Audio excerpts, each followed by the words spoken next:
இன்றைக்கி நான் எந்த ஒரு பேபி ரெசிபியும் ஷேர் பண்ண போகிறதில்ல. அம்முக்குட்டிக்கு இப்போ எத்தனை மந்த் ஆகுது, என்னென்ன ஃபுட்டெல்லாம் நான் கொடுத்தேன் அப்படின்றத தான் ஷேர் பண்ண போகிறேன். அம்முக்குட்டிக்கு நான் இயர்லியாகவே ஃபுட் ஸ்டார்ட் பண்ணிவிட்டேன். 5.5 மந்த்லேயே ஸ்டார்ட் பண்ணிவிட்டேன். ஸ்டார்ட் பண்ணும்போது ராகி கஞ்சி, கேரட் பியூரி அது மாதிரி தான் கொடுத்துட்ருந்தேன். 3 days ஒன்ஸ் 2 days ஒன்ஸ் தான் கொடுப்பேன். 6 months ஸ்டார்ட் ஆனதுக்கப்புறம் நான் ரெகுலராக பிரேக்ஃபாஸ்ட் மட்டும் கொடுக்க ஆரம்பிச்சிட்டேன். 6 months செகண்ட் வீக் வரும்போது நான் லஞ்சும் கொடுக்க ஆரம்பித்தேன். டால், ரைஸ், மிக்ஸ்டு வெஜிடபிள் இதெல்லாம் கொடுக்க ஆரம்பித்தேன். 7 months ஸ்டார்ட் ஆனதுக்கப்புறம் நான் டின்னரும் கொடுக்க ஆரம்பிச்சிட்டேன். டின்னர் எப்போவுமே லைட்டாக தான் இருக்கும். பார்லி, ஓட்ஸ் இதெல்லாமே கொடுக்க ஆரம்பித்தேன். 7 months ஸ்டார்ட் ஆகி செகண்ட் வீக்லேருந்து நான் டொமேட்டோ, ஆனியன் இதெல்லாமே கொடுக்க ஆரம்பிச்சிட்டேன். நான் அப்லோட் பண்ண 7 month மீல் ரெசிபி எல்லாமே 7 month தேர்ட் வீக்லேருந்து கொடுக்க ஆரம்பிச்சது தான்.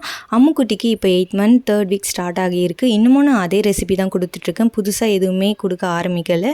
அம்முக்குட்டி ரொம்ப வெயிட்டெல்லாம் கிடையாது, நார்மலான வெயிட்டு தான். அம்முக்குட்டியோட வெயிட் கெயின் பண்ணணும்னு நினச்சி நான் எந்த ஒரு ஃபுட்டுமே கொடுக்கல. அம்முக்குட்டியோட ஹெல்த் கெயின் ஆனாலே போதும். அதனால நான் எப்போவுமே ஹெல்த்தியான ஃபுட்டை தான் ப்ரிப்பேர் பண்ணுவேன்.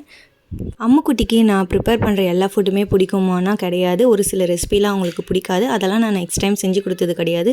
அம்முக்குட்டி எதை என்ஜாய் பண்ணி சாப்பிட்ருக்காங்களோ அதை தான் உங்களுக்கு அப்லோட் பண்ணியிருக்கேன். அதை தான் அம்முக்குட்டிக்கும் செஞ்சு கொடுக்குறேன். அம்முக்குட்டி நான் ப்ரிப்பேர் பண்ணுற ஃபுல் குவான்டிட்டியும் சாப்பிடுவாங்கன்னா கிடையாது. அதில் பாதி தான் சாப்பிடுவாங்க. ஒரு நாள் பிடிச்சிருந்தா ஃபுல்லாகவே கம்ப்ளீட் பண்ணிடுவாங்க. ஃபோர்ஸ் பண்ணி ஃபுட் கொடுத்தது கிடையாது. இதுக்கப்புறம் அம்முக்குட்டிக்கு எந்த மந்த் எந்த வீக்கில் என்னென்ன ஃபுட் கொடுக்குறேன்றதை சேர்த்து அப்லோட் பண்ணுறேன். அது உங்களுக்கு யூஸ்ஃபுல்லாக இருக்கும்னு நினைக்கிறேன். இந்த வீடியோ உங்களுக்கு யூஸ்ஃபுல்லாக இருக்குமா இல்லையான்னு எனக்கு தெரியலை. வேறு எதனா கொஷின்ஸ் இருந்ததுன்னா கண்டிப்பாக கமெண்ட் பாக்ஸில் கமெண்ட் பண்ணுங்கள். எனக்கு தெரிஞ்சதை அம்முக்குட்டிக்கு நான் என்ன செய்கிறனோ என்ன கொடுக்குறனோ அதை கண்டிப்பாக உங்கள் கூட ஷேர் பண்ணிப்பேன். இந்த வீடியோ உங்களுக்கு யூஸ்ஃபுல்லாக இருந்துச்சுன்னா கண்டிப்பாக லைக் பண்ணுங்கள். இன்னும் நிறைய ஹெல்த்தியான பேபி ரெசிபி பார்க்கணுன்னா மறக்காமல் சேனலை சப்ஸ்கிரைப் பண்ணி வச்சுக்கோங்க.